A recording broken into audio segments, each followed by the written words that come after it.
साथियों, आप सभी का इस प्लेटफॉर्म पर स्वागत है।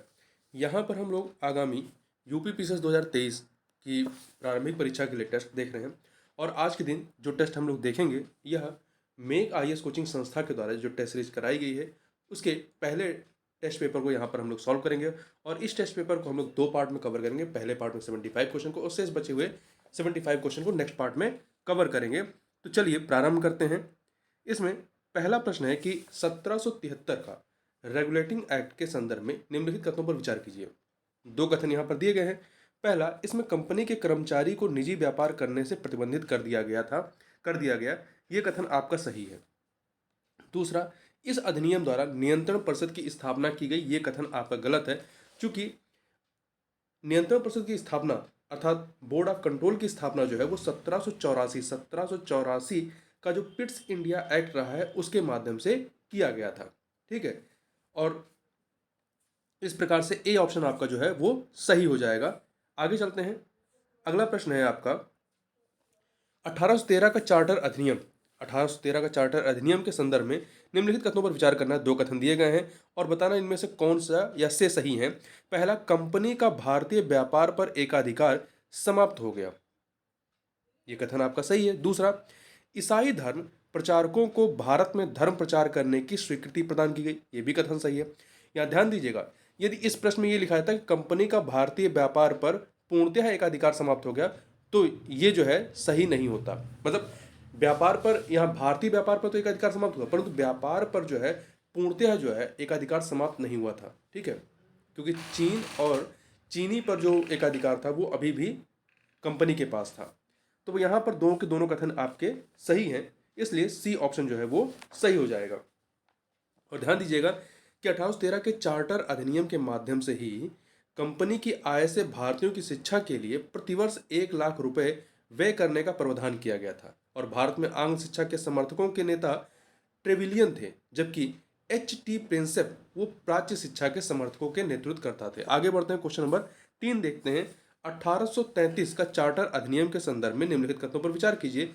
दो कथन दिए गए हैं। पहला, इस अधिनियम के तहत मद्रास और बंबई के गवर्नरों को विधायिका संबंधी शक्ति से वंचित कर दिया गया। तो ये कथन आपका सही है। दूसरा, भारत के गवर्नर जनरल को संपूर्ण ब्रिटिश भारत में विधायिका के असीमित अधिकार प्रदान कर दिए गए। ये दो के दोनों कथन सही हैं। ठीक है, दो के दोनों कथन क्या है, सही हैं। तो सी ऑप्शन आपका सही हो जाएगा। देखिए, 1833 के चार्टर अधिनियम के तहत बंगाल के गवर्नर जनरल को भारत का गवर्नर जनरल बना दिया गया और गवर्नर जनरल में नागरिक और सैन्य शक्तियां निहित थी और भारत के प्रथम governor general Lord William Bentinck थे तथा इस अधिनियम के तहत मद्रास और बंबई के गवर्नरों को विधायिका संबंधी शक्ति से वंचित कर दिया गया। आगे चलते हैं, अगले प्रश्न में क्वेश्चन नंबर 4 देखते हैं। 1858 का भारत शासन अधिनियम के संदर्भ में निम्नलिखित कथनों पर विचार कीजिए। दो कथन दिए गए, बताना है उपयुक्त कथनों में से ये जो दो कथन है कौन सा सही नहीं है। कौन सा सही नहीं मतलब गलत है। तो पहला कथन है, भारत में कंपनी के शासन को समाप्त कर दिया गया 1858 के भारत शासन अधिनियम के माध्यम से। ये कथन सही है। और दूसरा जो है, इस अधिनियम ने विभागीय प्रणाली को मान्यता प्रदान की। ये कथन आपका सही नहीं है। ठीक है, तो पहला सही है, दूसरा गलत है, तो आपका बी ऑप्शन जो है वो सही हो जाएगा। देखिए, एक सेकेंड, इसके बारे में थोड़ा सा देखते हैं। 1858 का जो भारत शासन अधिनियम था, भारत में कंपनी के शासन को समाप्त कर शासन का उत्तरदायित्व ब्रिटिश संसद अर्थात क्राउन को सौंप दिया गया और इसके तहत भारत में बोर्ड ऑफ कंट्रोल और कोर्ट ऑफ डायरेक्टरेट को समाप्त कर दिया गया अतः द्वैध शासन समाप्त हो गया और ब्रिटिश साम्राज्य की ओर से भारतीय प्रशासन का संचालन राज्य सचिव द्वारा किया जाना था, जिसकी सहायता के लिए 15 सदस्यीय सलाहकारी परिषद का गठन किया गया और भारत के गवर्नर जनरल का नाम वायसराय कर दिया गया तथा उसे भारत सचिव की आज्ञा के अनुसार कार्य करने के लिए बाध्य किया गया। इस प्रकार भारत का प्रथम वायसराय लॉर्ड कैनिंग बना। ठीक है, आगे चलते हैं। भारत में विभागीय प्रणाली का जन्मदाता माना जाता है किसे? तो जो लॉर्ड कैनिंग है, लॉर्ड कैनिंग को माना जाता है। देखिए, जो 1861 का भारत परिषद अधिनियम आता है, जैसे कि क्वेश्चन नंबर 4 में था कि इस अधिनियम के अधिनियम ने विभागीय प्रणाली को मान्यता प्रदान की 1858 के भारत शासन अधिनियम के संदर्भ में कहा गया। तो ये दूसरा कथन आपका गलत था, चूंकि 1861 का जो भारत परिषद अधिनियम था, इस अधिनियम के माध्यम से विभागीय प्रणाली को मान्यता प्रदान की गई थी। ठीक है, तो यहाँ क्वेश्चन नंबर 5 देखें तो इसका उत्तर आपका लॉर्ड कैनिंग है। लॉर्ड कैनिंग के शासनकाल में जो है ये अधिनियम पारित हुआ था, तो इसलिए इसको जो है भारत में विभागीय प्रणाली का जन्मदाता माना जाता है। देखिए 1859 में जो ये अधिनियम आपका रहा है 1866 का अधिनियम, तो इस अधिनियम ने लॉर्ड कैनिंग द्वारा 1859 में प्रारंभ विभागीय प्रणाली को मान्यता प्रदान कर दी थी। इसने इसने जो विभागीय प्रणाली है वो 1859 में ही प्रारंभ कर दी थी, परंतु इसको मान्यता 1861 के भारत परिषद अधिनियम से मिलती है। आगे चलते हैं, क्वेश्चन नंबर 6 देखते हैं। मार्ले मिंटो सुधारों के प्रमुख प्रावधानों के संदर्भ में निम्नलिखित कथनों पर विचार कीजिए।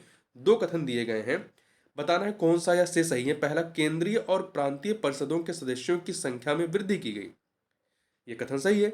दूसरा, इस अधिनियम के माध्यम से विधान परिषदों में विचार विमर्श के विषयों में वृद्धि की गई, ये दो के दोनों कथन आपके यहाँ पर सही है, तो सी ऑप्शन हो गया। देखिए जो भारत परिषद अधिनियम 1909 है, इसे ही मार्ले मिंटो सुधार कहा जाता है। यह सुधार 1906 में आगा खां के नेतृत्व में मुस्लिम प्रतिनिधि मंडल द्वारा वायसराय लॉर्ड मिंटो से पृथक निर्वाचन प्रणाली के परिप्रेक्ष्य में किया गया था। लॉर्ड मार्ले जो थे वो भारत के राज सचिव थे और लॉर्ड मिंटो भारत के वायसराय थे। तो इसमें जो प्रमुख प्रावधान था यही था कि केंद्रीय और प्रांतीय परिषदों के सदस्यों की संख्या में वृद्धि की गई और मुस्लिम समुदाय पहली बार पृथक निर्वाचन व्यवस्था की व्यवस्था की गई और वायसराय की कार्यकारिणी में एक भारतीय सदस्य की नियुक्ति करने का प्रावधान किया गया और ऐसे प्रथम भारतीय सदस्य कौन थे? सत्येंद्र सिन्हा थे। और इस अधिनियम के माध्यम से विधान परिषदों में विचार विमर्श के विषयों में वृद्धि की गई, जैसे कि लोकहित के विषय पर संकल्प प्रस्तावित करना इत्यादि। क्वेश्चन नंबर 7 देखते हैं।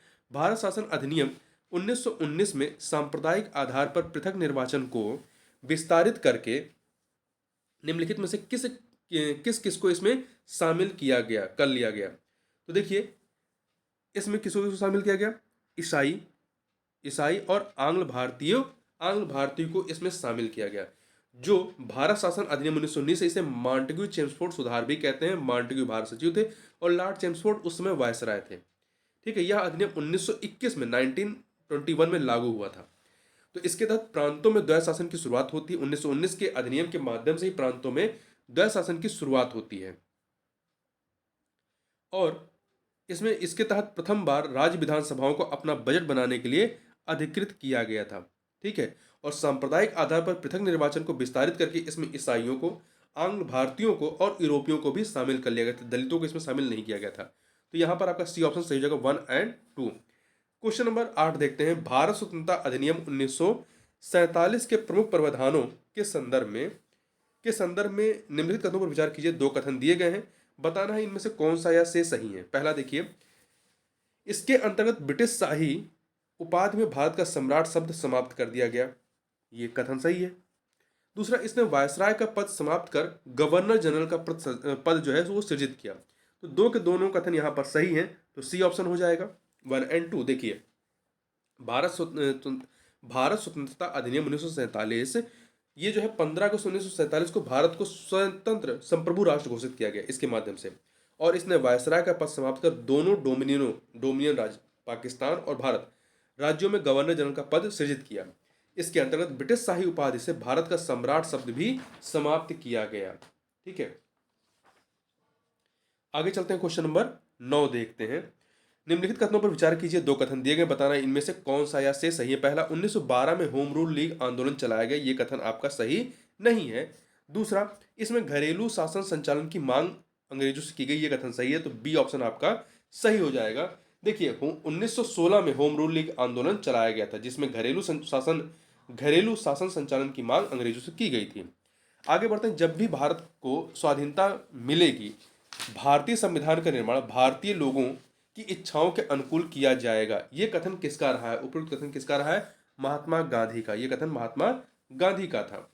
आगे चलते हैं। नेहरू रिपोर्ट के संदर्भ में निम्नलिखित कथनों पर विचार कीजिए। दो कथन दिए गए हैं, बताना इनमें से कौन सा या से कथन सही है। पहला, इसके अंतर्गत ब्रिटिश भारत का पहला लिखित संविधान बनाया गया, ये कथन सही है। इसका मुस्लिम लीग द्वारा समर्थन किया गया, नहीं, इसका मुस्लिम लीग के द्वारा विरोध किया गया था।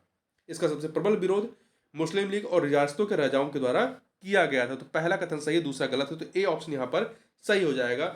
अगस्त 1928 में नेहरू रिपोर्ट बनाई गई। इसकी अध्यक्षता किसने की थी? पंडित मोतीलाल नेहरू, जवाहरलाल नेहरू जी के पिताजी ने की थी।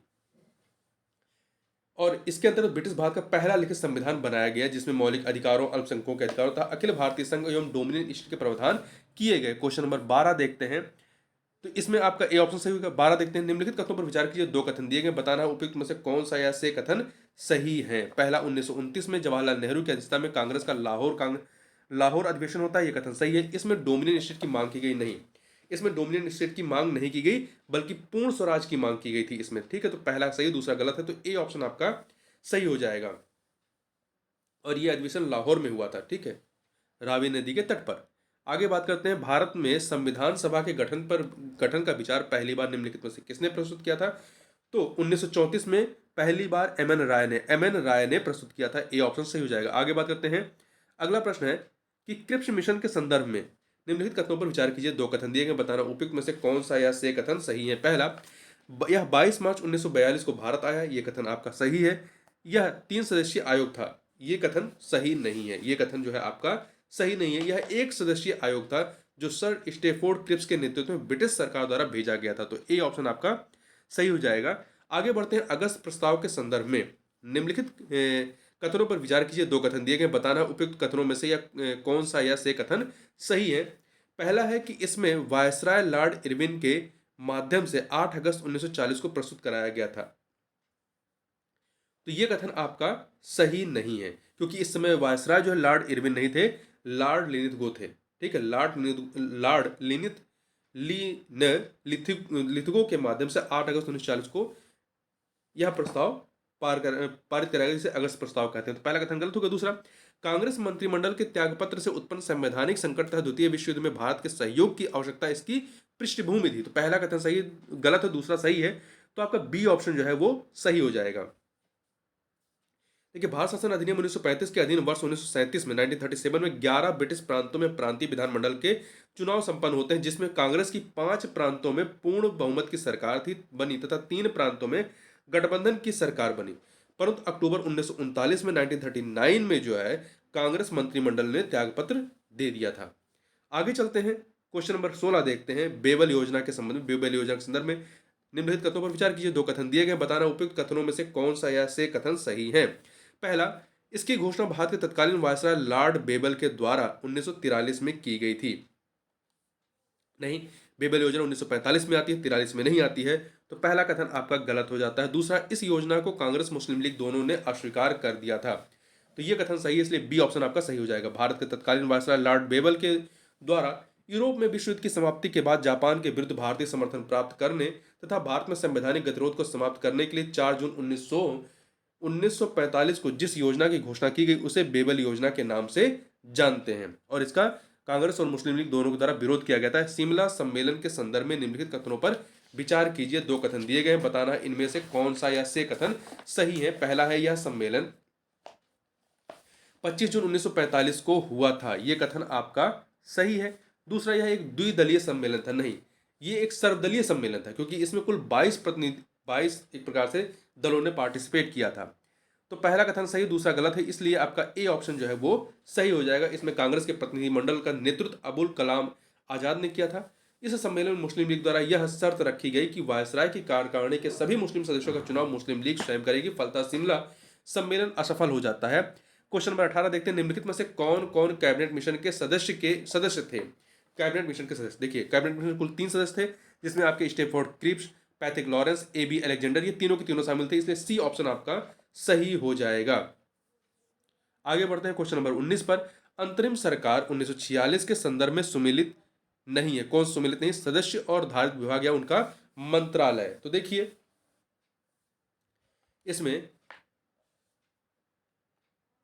इसमें आपका कौन सा सही नहीं है। एक सेकेंड। जवाहरलाल नेहरू विदेशी मामलों का मंत्रालय इनके पास था, सही। सरदार वल्लभ भाई पटेल सूचना और प्रसारण मंत्रालय, डॉक्टर राजेंद्र प्रसाद खाद्य एवं कृषि मंत्रालय, जॉन मथाई गृह मंत्रालय। नहीं, गृह मंत्रालय जो है सरदार वल्लभ भाई पटेल के पास, तो डी वाला आपका ऑप्शन सही नहीं है। डी ऑप्शन आपका सही नहीं है। जॉन मथाई के पास क्या था? उद्योग एवं नागरिक आपूर्ति मंत्रालय था। आगे बढ़ते क्वेश्चन नंबर 20 देखते हैं। भारत के संविधान को विस्तृत बनाने के पीछे निम्न में से क्या कारण था? संविधान को विस्तृत बनाने के पीछे क्या कारण था?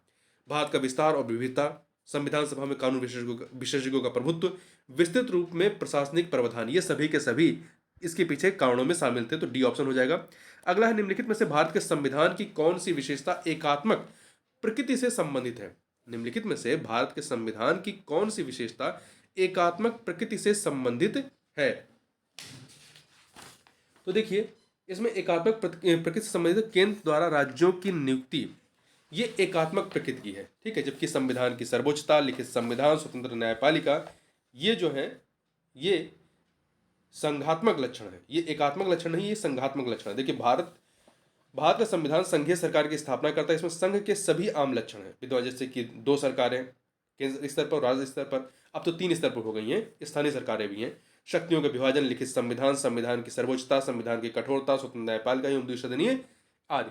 यदि भारतीय संविधान में बड़ी संख्या में एकात्मकता और गैर संघीय लक्षण भी विद्यमान, जैसे कि एक सशक्त केंद्र, एक संविधान, एकल नागरिकता, संविधान का लचीलापन, एकीकृत न्यायपालिका, केंद्र द्वारा राज्यपाल की नियुक्ति, अखिल भारतीय सेवाएं, आपातकालीन प्रावधान इत्यादि। क्वेश्चन नंबर 22 देखते हैं। एस के धर आयोग के संदर्भ में निम्नलिखित कथनों पर विचार कीजिए। 2 कथन दिए गए हैं, बताना है कौन सा इसमें से सही है।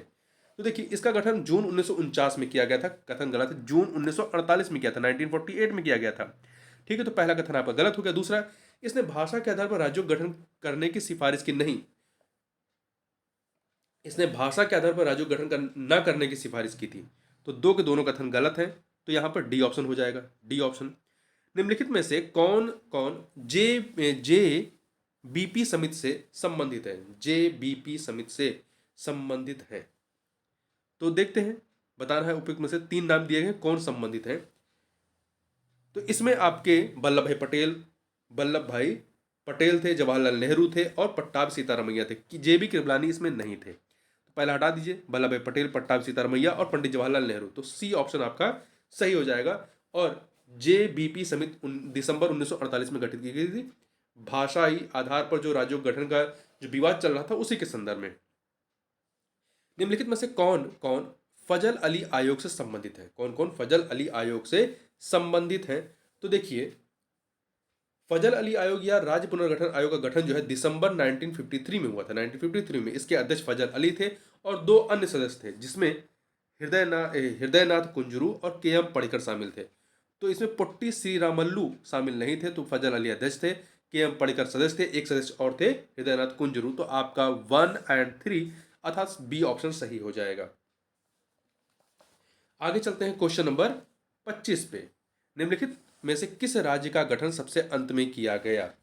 तो किसका गठन देखिए, आंध्र प्रदेश का गठन जो है ये 1 अक्टूबर 1953 में किया गया, 1953 में। महाराष्ट्र और गुजरात का 1 मई 1960, तो 1960 हो गया। नागालैंड का जो है 1963 में, और एक सेकंड, आंध्र प्रदेश हो गया, महाराष्ट्र हो गया, तो महाराष्ट्र और गुजरात का जो है आपका 1960 है, नागालैंड का 1963 है। तो इसमें देखिए कौन सा हो जाएगा आपका, नागालैंड सबसे लास्ट में आएगा 1963 में, ठीक है। तो सी ऑप्शन आपका सही हो जाएगा। आगे बढ़ते हैं। संविधान सभा के संदर्भ में निम्नलिखित कथनों पर विचार कीजिए। 2 कथन दिए गए हैं, 2 कथन दिए गए, बताने इनमें से कौन सा या से सही है। तो पहला, संविधान सभा की प्रथम बैठक बंबई में हुई थी। नहीं, प्रथम बैठक नई दिल्ली स्थित काउंसिल चैम्बर के पुस्तकालय भवन में हुई थी। पहला कथन गलत होगा। दूसरा, 11 दिसंबर 1946 को डॉक्टर राजेंद्र प्रसाद संविधान सभा के स्थायी अध्यक्ष निर्वाचित हुए। 9 दिसंबर को इसके अस्थायी अध्यक्ष थे डॉक्टर सच्चिदानंद सिन्हा। तो यहाँ पर पहला कथन गलत है, दूसरा सही है। तो आपका बी ऑप्शन सही हो जाएगा। आगे बढ़ते हैं। संविधान सभा के संदर्भ में निम्नलिखित कथनों पर विचार कीजिए। तो यहाँ पर 2 कथन दिए गए हैं, बताना है कौन सा या से कथन सही है। पहला, इसमें देशी रियासतों को उनकी जनसंख्या के अनुपात में प्रतिनिधित्व दिया गया था, सही है। सामान्यतः 1 लाख की जनसंख्या पर एक ही स्थान आवंटित किया गया था। नहीं, 10 लाख की जनसंख्या पर सामान्यतः एक स्थान आवंटित किया गया था। तो पहला कथन सही है, दूसरा गलत है, ए ऑप्शन सही हो जाएगा। आगे बढ़ते हैं। संविधान सभा के संदर्भ में निम्नलिखित कथनों पर विचार कीजिए। 2 कथन दिए गए हैं और उपयुक्त कथनों में से कौन सा या से कथन जो है वो सही है, ये हमें बताना है। तो देखिए, संविधान सभा के बारे में पहला है एम एन राय इसके संवैधानिक सलाहकार थे। तो देखिए एम एन राय नहीं थे, बी एन राव थे, ठीक है, कंफ्यूजन होता है एम एन राय और बी एन राव में, तो बी एन राव थे, बी एन राव इसके संवैधानिक सलाहकार थे। तो पहला कथन आपका गलत हो जाता है। इसकी प्रारूप समिति के अध्यक्ष के रूप में डॉक्टर भीमराव अंबेडकर को चुना गया, यह कथन सही है। तो यहां पर बी ऑप्शन आपका सही हो जाएगा। आगे बढ़ते हैं, निम्नलिखित में से कौन कौन प्रारूप समिति के सदस्य थे? तो कुल इसमें अध्यक्ष समेत जो है कुल कितने? 7 सदस्य थे। अध्यक्ष समेत कुल 7 सदस्य थे, जिसमें देखिए डॉक्टर भीमराव अंबेडकर अध्यक्ष थे। इनके अलावा एन गोपाल स्वामी अयंगर, अल्लादी कृष्ण स्वामी अय्यर और सैयद मोहम्मद सादुल्ला, ये तीन के तीनों लोग शामिल थे। तो सी ऑप्शन यहां पर देखिए, सातों के नाम एक बार सुन लीजिए। डॉक्टर भीमराव अंबेडकर अध्यक्ष थे, एन गोपाल स्वामी अयंगर, अल्लादी कृष्ण स्वामी अय्यर, कन्हैयालाल मणिकलाल मुंशी, सैयद मोहम्मद सादुल्ला। तो ये कुल 5 लोग हो गए। छठे थे एन माधवराव। एन माधवराव की मृत्यु हो जाती है तो इनके साथ बाद में बी एल मित्र को रखा जाता है। फिर जो 7वें थे वो डीपी खेतान, इनकी 1948 में इनकी मृत्यु के बाद टीटी कृष्णमाचार्य को सदस्य बनाया गया था। ठीक है, आगे चलते हैं, क्वेश्चन नंबर 30 देखते हैं। प्रारूप समिति ने संविधान के प्रारूप पर विचार विमर्श करने के बाद कब संविधान सभा के समक्ष अपनी रिपोर्ट प्रस्तुत की थी? कब की थी? तो ये रिपोर्ट जो है नवंबर 1900, एक सेकेंड, नवंबर 1948 नहीं, फरवरी 1948, 21 फरवरी 1948 को, 21 फरवरी 1948 को संविधान सभा के समक्ष प्रस्तुत की थी। भारत का संविधान अंगीकृत किया गया, कब किया गया? तो ये 26 नवंबर 1949 को, 26 नवंबर 1949 को अंगीकृत किया गया और 24 जनवरी 1950 को सदस्यों ने उस पर अपने हस्ताक्षर किए। इस पर कुल 284 सदस्यों ने वास्तविक रूप से हस्ताक्षर किए थे। नीचे 2 वक्तव्य दिए, कथन कांड का प्रश्न है, बताना है कौन सा सही है। तो देखिए कथन है कि 26 जनवरी 1950 को भारत का संविधान लागू हो गया, ये कथन सही है। कारण कांग्रेस द्वारा 1930 में 26 जनवरी को स्वतंत्रता दिवस के रूप में मनाया गया था, तो ये भी कथन सही है। देखिए 26 जनवरी 1950 को भारत का संविधान लागू इसलिए माना जाता है क्योंकि 26 जनवरी को मान्यता देनी थी, क्योंकि 26 जनवरी को 1930 से कांग्रेस के द्वारा स्वतंत्रता दिवस के रूप में मनाया जा रहा था। तो यहाँ पे कथन कारण दोनों सही हैं, व्याख्या भी हो रही, ए ऑप्शन आपका यहाँ पर सही हो जाएगा। आगे चलते हैं, क्वेश्चन नंबर 33 चलते हैं। 33 देखते हैं, निम्नलिखित किस समिति की अध्यक्षता डॉक्टर राजेंद्र प्रसाद द्वारा की गई थी? किसके द्वारा? राजेंद्र प्रसाद द्वारा की गई थी। तो प्रक्रिया विषयक नियमों संबंधी समिति की और वित्त एवं स्टाफ समिति की। तो ये जो 3 है इनमें से पहला और दूसरा, तो ए ऑप्शन यहाँ पर सही हो जाएगा। देखिए प्रक्रिया विषयक नियमों संबंधी समिति राजेंद्र प्रसाद, संचालन समिति राजेंद्र प्रसाद, वित्त एवं स्टाफ समिति राजेंद्र प्रसाद, और प्रत्यय, ये जो आपका तीसरा है प्रत्यय पत्र संबंधी समिति, इसकी अध्यक्षता जो है अल्लादी कृष्ण स्वामी अय्यर ने की थी। आगे बढ़ते हैं, राष्ट्रीय ध्वज के संदर्भ में निम्नलिखित कथनों पर विचार कीजिए। 2 कथन आपको दिए गए हैं, 2 कथन बताना इनमें से कौन सा या से कथन सही है। तो देखिए पहला है प्रथम राष्ट्रीय ध्वज 7 अगस्त 1906 को पारसी बागान चौक ग्रीन पार्क कलकत्ता में फहराया गया था, तो यह कथन सही है। दूसरा, भारत की संविधान सभा ने राष्ट्रीय ध्वज का वर्तमान स्वरूप 24 जनवरी 1950 को अपनाया था, नहीं 22 जुलाई 1947 को अपनाया था, 22 जुलाई 1947 को। तो पहला कथन सही, दूसरा कथन गलत है, तो आपका ए ऑप्शन जो है वो सही हो जाता है। आगे चलते हैं, निम्नलिखित में से कौन सा या से प्रावधान भारत ने ब्रिटेन से ग्रहण किए? तो 3 प्रावधान यह दिए गए, विधि का शासन, एकल नागरिकता, विधि निर्माण प्रक्रिया। तो कौन सा लिया गया है? तो देखिए विधि का शासन, एकल नागरिकता और विधि निर्माण प्रक्रिया 3 के तीनों लिए गए, तो डी ऑप्शन हो जाएगा। अगला है, निम्नलिखित में से कौन सा या से प्रावधान भारतीय संविधान ने 1935 का भारत सरकार अधिनियम से ग्रहण किए हैं? तो देखिए इसमें 3 कथन दिए गए हैं, बताना है कौन सा सही है। संघ तथा राज्यों के बीच शक्तियों का विभाजन, राष्ट्रपति की आपातकालीन शक्तियां, उच्चतम न्यायालय के निचले स्तर के न्यायालयों पर नियंत्रण, ये सभी के सभी 1935 के भारत शासन अधिनियम से लिए गए हैं, तो यहां पर डी ऑप्शन जो है वो सही हो जाएगा। ठीक है, डी ऑप्शन सही हो जाएगा। आगे चलते हैं, क्वेश्चन नंबर 37, निम्नलिखित में से कौन सा या से प्रावधान भारत ने ऑस्ट्रेलिया से ग्रहण किए हैं? तो कौन से ग्रहण किए? समवर्ती सूची और व्यापार एवं वाणिज्य संबंधी प्रावधान जो है वो ऑस्ट्रेलिया से लिया गया है, जबकि आपातकालीन उपबंध जर्मनी से लिया गया है। जर्मनी का जो वाइमर संविधान है और 1935 का भारत शासन अधिनियम, इन दोनों से लिया गया है। तो यहाँ पर ए ऑप्शन सही हो जाएगा, 1 एंड 2। आगे बढ़ते हैं 38 नंबर, निम्नलिखित में से कौन सा या से प्रावधान भारत ने दक्षिण अफ्रीका से ग्रहण किए हैं? दक्षिण अफ्रीका से कौन से ग्रहण किए हैं? तो संविधान संशोधन का प्रावधान और उच्च सदन के सदस्यों का निर्वाचन का प्रावधान। संविधान संशोधन का प्रावधान और उच्च सदन के सदस्यों का निर्वाचन दक्षिण अफ्रीका से लिया गया है, जबकि विधि द्वारा स्थापित प्रक्रिया जापान से। तो 1 एंड 3 अर्थात बी ऑप्शन सही हो जाएगा। आगे बढ़ते हैं 42वां संविधान संशोधन 1976 के संदर्भ में गलत कथन है। गलत कथन क्या है? इसे लघु संविधान भी कहा जाता है, सही है। इसके अंतर्गत संविधान में मौलिक कर्तव्यों को जोड़ा गया, ये भी सही है। लोकसभा एवं विधानसभाओं की अवधि को 6 से 5 वर्ष कर दिया गया, 6 से 5 वर्ष कर दिया गया, ये कथन सही नहीं है। ठीक है, एक सेकेंड। तो देखिए, ये जो तीसरा सी वाला है कि इसके तहत क्या किया गया था, लोकसभा एवं विधानसभाओं की अवधि को 5 से 6 वर्ष कर दिया गया था, ये उल्टा लिखा गया है। तो सी वाला आपका सही नहीं है। जबकि डी इसके अंतर्गत निर्धारित किया गया कि राष्ट्रपति मंत्रिपरिषद एवं उसके प्रमुख प्रधानमंत्री की सलाह के अनुसार कार्य करेगा। ये निर्धारित किया गया कि राष्ट्रपति जो है वो मंत्रिपरिषद एवं उसके प्रमुख प्रधानमंत्री की सलाह के अनुसार कार्य करेगा। आगे बढ़ते हैं, क्वेश्चन नंबर 40 देखते हैं। तो यह 44वां संविधान संशोधन 1978 के संदर्भ में निम्नलिखित कथनों पर विचार कीजिए। 2 कथन दिए गए हैं, बताना कौन सा या से सही है। इसके तहत संपत्ति के अधिकार को मौलिक अधिकारों की सूची से हटा दिया गया, सही है। इसके तहत उच्चतम न्यायालय को राष्ट्रपति और उपराष्ट्रपति के निर्वाचन संबंधी विवाद को हल करने की अधिकारिता प्रदान की गई, ये भी सही। दोनों कथन सही है, सी ऑप्शन आपका सही हो जाएगा। ठीक है, सी ऑप्शन जो है वो सही हो जाएगा। और इसी के माध्यम से लोकसभा तथा राज्य विधानसभाओं की अवधि 6 वर्ष से घटाकर 5 वर्ष कर दी गई। ठीक है, जो कि 42 से बढ़ाई गई थी उसको कम कर दिया गया। आगे चलते हैं अगले प्रश्न पर। क्वेश्चन नंबर 51, भारतीय संविधान के किस भाग को भारतीय संविधान की आत्मा कहा गया है? तो प्रस्तावना को कहा गया है। अगला है, निम्नलिखित कथनों पर विचार कीजिए। 2 कथन दिए गए हैं, बताना इनमें से कौन सा या से कथन सही है। पहला, भारत में ब्रिटिश लोकतंत्र के अनुरूप लोकतंत्र की स्थापना की गई, ये कथन आपका सही है।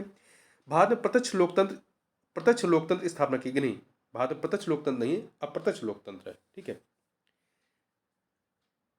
तो पहला कथन सही है, दूसरा गलत है, तो ए ऑप्शन सही हो जाएगा। आगे बात करते हैं, निम्नलिखित में से कौन कौन से भारतीय संविधान के संघात्मक लक्षण है? कौन कौन से संघात्मक लक्षण है? तो देखिए, संविधान की कठोरता और लिखित संविधान कठोरता और लिखित संविधान, ये जो है आपके संघात्मक लक्षण है, तो ए ऑप्शन। जबकि एकल नागरिकता जो है ये एकात्मक लक्षण है। आगे बढ़ते हैं, निम्नलिखित कथनों पर विचार कीजिए। 2 कथन दिए गए हैं, बताना है इनमें से कौन सा या सही है। भारत का संविधान ना तो कठोर है और ना ही लचीला है, दोनों का मिश्रण है, तो पहला कथन सही है। दूसरा, कठोर संविधान का अर्थ है संशोधन के लिए विशेष प्रक्रियाओं की जरूरत होती है, तो ये भी प्रावधान है कुछ चीजों के लिए, और कुछ साधारण संशोधन के माध्यम से होता है, ये भी प्रावधान है। तो दोनों कथन सही है, यहाँ पे सी ऑप्शन आपका सही हो जाएगा। आगे बढ़ते हैं, क्वेश्चन नंबर 45, निम्नलिखित में से गलत कथन है कौन सा? 3 कथनों में से कौन सा कथन जो है वो गलत है? भारत में सरकार का संसदीय स्वरूप है, सही है। भारत में सरकार का मुखिया प्रधानमंत्री होता है, ये भी सही है। भारत में एक सदन वाली विधायिका नहीं, द्विसदनीय विधायिका है, तो तीसरा वाला गलत है, तो सी ऑप्शन है। अगला, निम्नलिखित में से सत्य कथन क्या है? निम्नलिखित में से सत्य कथन क्या है? तो देखिए, आपके 4 विकल्प दिए गए हैं, तो हमें सत्य कथन बताएं। भारत का संविधान जो है देश के प्रत्येक व्यक्ति को एकल नागरिकता प्रदान करता है, सही है। बी, भारत में कोई भी राज्य किसी अन्य राज्य के वासी होने के आधार पर भेदभाव नहीं कर सकता, ये भी सही है। किसी भी व्यक्ति को देश के किसी भी हिस्से में जाने और कुछ स्थानों को छोड़कर भारत की सीमा के भीतर कहीं भी रहने का अधिकार, ये कथन सही है। 3 के तीनों सही, इसलिए डी ऑप्शन सही हो जाएगा, उपयुक्त सभी। अगला, निम्नलिखित कथनों पर विचार कीजिए। 2 कथन दिए गए हैं, बताना है उपयुक्त में से कौन सा या से सही है। पहला, भारत के संविधान में मौलिक अधिकार कनाडा के संविधान से लिए गए, नहीं, मौलिक अधिकार जो है वो यूएसए से लिए गए, संयुक्त राज्य अमेरिका से, तो पहला कथन आपका गलत हो जाता है। दूसरा, मौलिक अधिकारों का उद्देश्य सभी नागरिकों को सर्वांगीण विकास के अवसर उपलब्ध कराना है, तो दूसरा कथन सही है, तो बी ऑप्शन आपका सही हो जाएगा। आगे बढ़ते हैं, क्वेश्चन नंबर 48, निम्नलिखित कथनों पर विचार कीजिए। 2 कथन दिए गए, बताना उपयुक्त कथनों में से कौन सा या से कथन जो है वो सही है। तो देखिए, भारत में 1950 में सार्वभौमिक मताधिकार की उम्र 21 वर्ष थी। वर्तमान में भारत में सार्वभौमिक मताधिकार की उम्र 18 वर्ष है। 2 के दोनों कथन यहाँ पर सही है, इसलिए सी ऑप्शन जो है वो सही हो जाएगा। ठीक है, देखिए, 1950 में सार्वभौमिक मताधिकार की उम्र 21 थी, लेकिन बाद में 61वें संविधान संशोधन के द्वारा अनुच्छेद 326 का संशोधन करके मताधिकार की आयु 21 से घटा करके 18 कर दी गई। आगे बढ़ते हैं। भारतीय संविधान के किस भाग में आपातकाल संबंधित प्रावधान किए गए हैं? किस में किए गए हैं? भाग 18 में। भाग 18 में किए गए हैं, 352 से लेकर के 360 के मध्य में। अगला है, निम्नलिखित में से किस अनुसूची में विभिन्न राज्यों तथा संघीय क्षेत्रों को राज्यसभा में प्रतिनिधित्व का विवरण दिया गया है? किस अनुसूची में दिया गया है? तो अनुसूची चतुर्थ अनुसूची में दिया गया, चौथी अनुसूची में दिया गया है। पहली में भारतीय संघ के संगठक राज्यों एवं संघ शासित क्षेत्रों का उल्लेख है। दूसरे में वेतन भत्ते और पेंशन का उल्लेख है विभिन्न प्रकार के पदाधिकारियों का, और तीसरे में जो है आपका शपथ के बारे में है।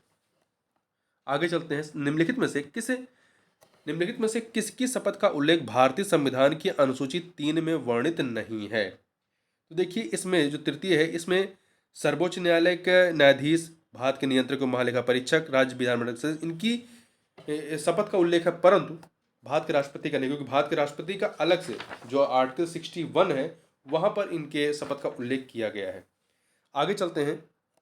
भारतीय संविधान की 6ठी अनुसूची में निम्नलिखित में से किस राज्य के जनजातीय क्षेत्रों के प्रशासन के बारे में प्रावधान नहीं है?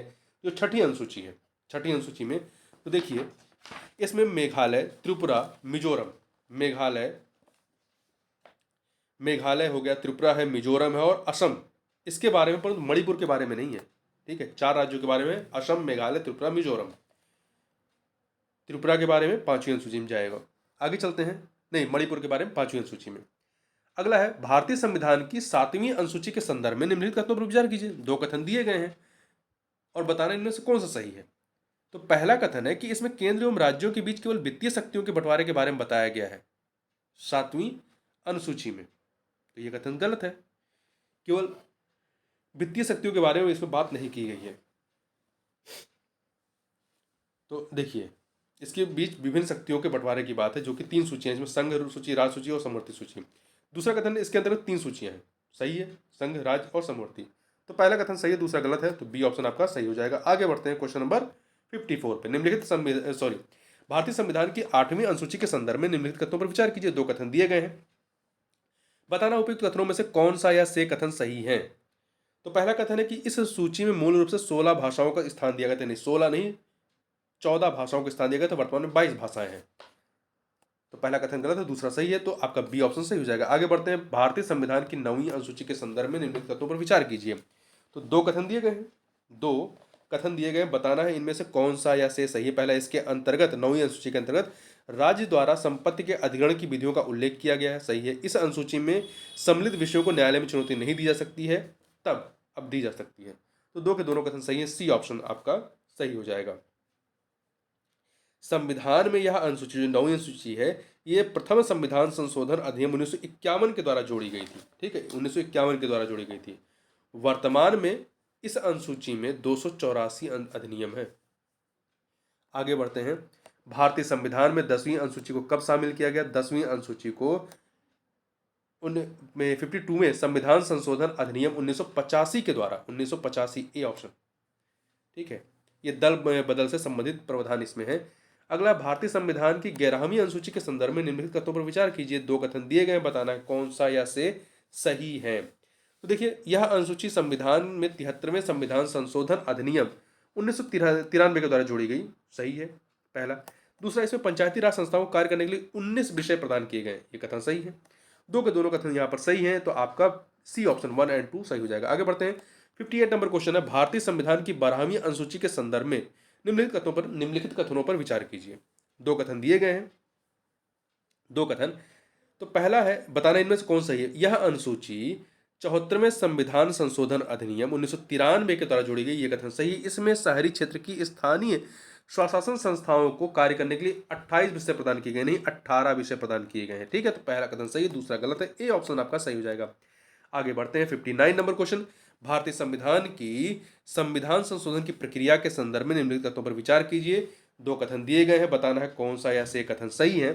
तो देखिए, संविधान के अनुच्छेद 268 में इसकी प्रक्रिया का उल्लेख है, 268 में नहीं है, भाग 20 के तहत 368 में है। ठीक है, तो पहला कथन आपका गलत होगा। दूसरा, संविधान में संशोधन हेतु किसी विधेयक को संसद में पुनः स्थापित करने हेतु राष्ट्रपति की स्वीकृति आवश्यक है। नहीं, राष्ट्रपति की स्वीकृति आवश्यक नहीं है, तो इसलिए डी ऑप्शन कोई भी सही नहीं है। क्वेश्चन नंबर 60 देखते हैं। अनुच्छेद 368 के अनुसार संसद संविधान में संशोधन कर सकता है। किसके माध्यम से संशोधन कर सकता है? देखिए, साधारण बहुमत के द्वारा, 2/3 बहुमत के द्वारा, 2/3 बहुमत के साथ साथ देश के आधे राज्यों के विधानमंडलों की स्वीकृति के माध्यम से।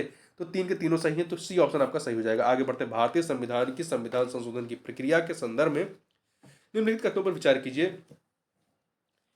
तो दो कथन आपके दिए गए हैं, दो कथन है, बताना इनमें से कौन सा या से कथन सही है। 61 नंबर। तो पहला है, संविधान संशोधन अधिनियम पर दोनों सदनों में गतिरोध उत्पन्न होने पर संयुक्त अधिवेशन का प्रावधान नहीं। साधारण अधिनियम के लिए है, संविधान संशोधन अधिनियम के लिए संयुक्त अधिवेशन का प्रावधान नहीं है, तो पहला गलत होगा। दूसरा, पारित संशोधन अधिनियम पर अपनी स्वीकृति प्रदान करने हेतु राष्ट्रपति बाध्य है, तो ये कथन सही है, तो बी ऑप्शन आपका सही हो जाएगा। क्वेश्चन नंबर 62 देखते हैं। निम्नलिखित कथनों पर विचार कीजिए। दो कथन दिए गए हैं, बताना इनमें से कौन सा या से कथन सही है। पहला, संविधान के आधारभूत ढांचे में संशोधन किया जा सकता है। नहीं, आधारभूत ढांचे में संशोधन नहीं किया जा सकता है। सर्वोच्च न्यायालय के अनुसार आधारभूत ढांचे की संख्या 19 है, ये कथन सही है, तो बी ऑप्शन आपका सही हो जाएगा। आगे बात करते हैं, कथन कांड का प्रश्न है। तो कथन दिया गया कि भारतीय संविधान में अब तक कुल 127 संविधान संशोधन विधेयकों को प्रस्तुत किया जा चुका है। तो 127 को, यह कथन आपका सही है। कारण, जिसमें से मात्र 105 संविधान संशोधन विधेयकों को मंजूरी प्रदान कर संविधान संशोधन अधिनियम का रूप दिया गया, ये भी सही है, परंतु व्याख्या नहीं हो रही है, तो दो के दोनों सही है, व्याख्या नहीं हो रही, तो बी ऑप्शन हो जाएगा। अगला है, निम्नलिखित में से किस संविधान संशोधन द्वारा संविधान में एक नवीन अर्थात नवी अनुसूची जोड़ी गई थी? तो प्रथम संविधान संशोधन अधिनियम 1951 के द्वारा। ठीक है, तो ए ऑप्शन सही हो जाएगा। आगे बढ़ते हैं। 65 नंबर, निम्नलिखित में से कौन सा संविधान संशोधन राज्य पुनर्गठन आयोग की सिफारिशों को लागू करने और परिणामिक परिवर्तनों को शामिल करने के उद्देश्य से किया गया था? तो कौन सा था? तो ये था आपका 7वां संविधान संशोधन अधिनियम 1956। ठीक है, तो यह संविधान संशोधन राज्य पुनर्गठन आयोग की सिफारिशों को लागू करने और परिणामिक परिवर्तनों को शामिल करने के उद्देश्य से किया गया था। क्वेश्चन नंबर 66 देखते हैं।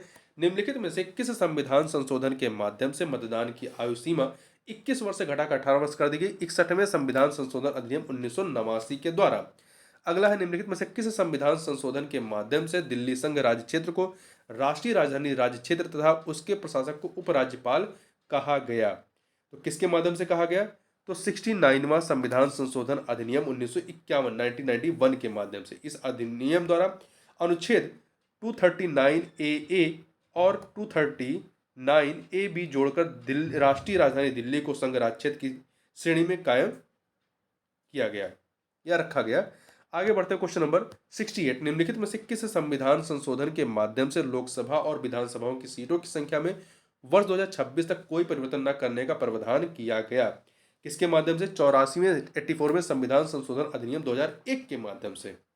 आगे बढ़ते हैं। क्वेश्चन नंबर 69 देखते हैं। 86वां संविधान संशोधन 2002 किससे संबंधित है? तो ये आपका मूल अधिकार और नीति निर्देशक तत्वों से संबंधित है। मूल अधिकार और नीति निर्देशक तत्वों से। देखिए, इस संशोधन अधिनियम द्वारा देश के 6 से 14 वर्ष तक के बच्चों के लिए अनिवार्य और निःशुल्क शिक्षा को मौलिक अधिकार के रूप में मान्यता देने संबंधी प्रावधान किया गया और इसे अनुच्छेद 21 का के अंतर्गत संविधान में जोड़ा गया। तो ये आपका मूल अधिकार के तहत है और इस अधिनियम द्वारा संविधान के अनुच्छेद 45 और अनुच्छेद 51 का में संशोधन किए जाने का प्रावधान है। तो आपका ये दोनों क्या है? दोनों नीति निर्देशक तत्व के तहत आते हैं। ठीक है, नीति निर्देशक तत्व के तहत आपके आएंगे, तो ए ऑप्शन। आगे चलते हैं। 70 नंबर क्वेश्चन, 97वां संविधान संशोधन 2011 किससे संबंधित है? तो ये आपका जो है मूल अधिकार और नीति निर्देशक तत्व, एक सेकेंड, हाँ, मूल अधिकार और नीति निर्देशक तत्व से संबंधित है। 1 और 2, ए ऑप्शन। देखिए, 97वां संविधान संशोधन अधिनियम जो है, इस संशोधन के द्वारा सहकारी समितियों को एक संवैधानिक स्थान तथा संरक्षण प्रदान किया गया। इस संशोधन के द्वारा संविधान में 3 बदलाव किए गए। पहला, सहकारी समिति बनाने का अधिकार एक मौलिक अधिकार बन गया अनुच्छेद 19 के तहत, तो ये मूल अधिकार में चला गया। अनुच्छेद 19(1)(c) के तहत। और दूसरा, सहकारी समितियां नाम से एक नया भाग 9 खा संविधान में जोड़ा गया, अनुच्छेद 243 जेड एच से लेकर 243 जेड एच से 243 जेड टी तक। ठीक है। इसके अतिरिक्त राज्य की नीति में सहकारी समितियों को बढ़ावा देने का एक नया नीति निषेध सिद्धांत का समावेश किया गया 43 खा के तहत। तो ये 1 और 2 मूल अधिकार और निषेध तत्व के तहत आता है। आगे बात करते हैं निम्नलिखित में से किस संशोधन अधिनियम का संबंध जीएसटी से है। तो जो आपका 101वां संविधान संशोधन अधिनियम है, इसका संबंध, ये 2015 में आता है, इसका संबंध जीएसटी से है। ठीक है, जीएसटी से है। जो 102वां जो है, इसका 102वां संविधान संशोधन अधिनियम 2018, ये पिछड़ा वर्ग आयोग को जो है संवैधानिक दर्जा प्रदान करने से संबंधित है। आगे बढ़ते हैं। 103वां संविधान संशोधन अधिनियम 2019 का संबंध किससे है? आर्थिक रूप से पिछड़े वर्ग से है। आर्थिक रूप से पिछड़े वर्ग से है, ईडब्ल्यूएस से। अगला है, निम्नलिखित कथनों पर विचार कीजिए। 2 कथन दिए गए, बताना इनमें से कौन सा या से कथन सही है। पहला, भारतीय संविधान में अनुच्छेद 163 और 164 राज्यों में संसदीय प्रणाली का प्रावधान करते हैं। ये कथन सही है।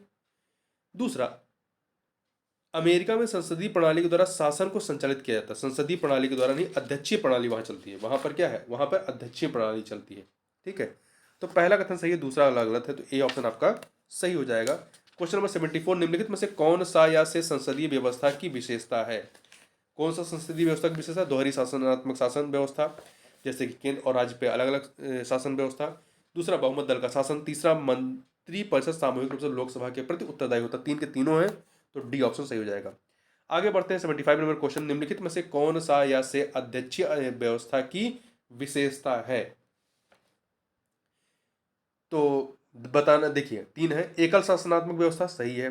शासन व्यवस्था में राष्ट्रपति प्रधान होता है, ये भी सही है। कार्यपालिका, विधायिका और न्यायपालिका के बीच शक्तियों का विभाजन होता है, ये भी सही है। ठीक है, ये भी सही है। तो 3 के तीनों सही है। तो यहाँ पर आप विकल्प देखेंगे तो डी ऑप्शन आपका सही हो जाएगा। तो इस प्रकार से इस वीडियो में बस इतना ही। मिलते हैं नेक्स्ट वीडियो में, तब तक के लिए बहुत बहुत धन्यवाद।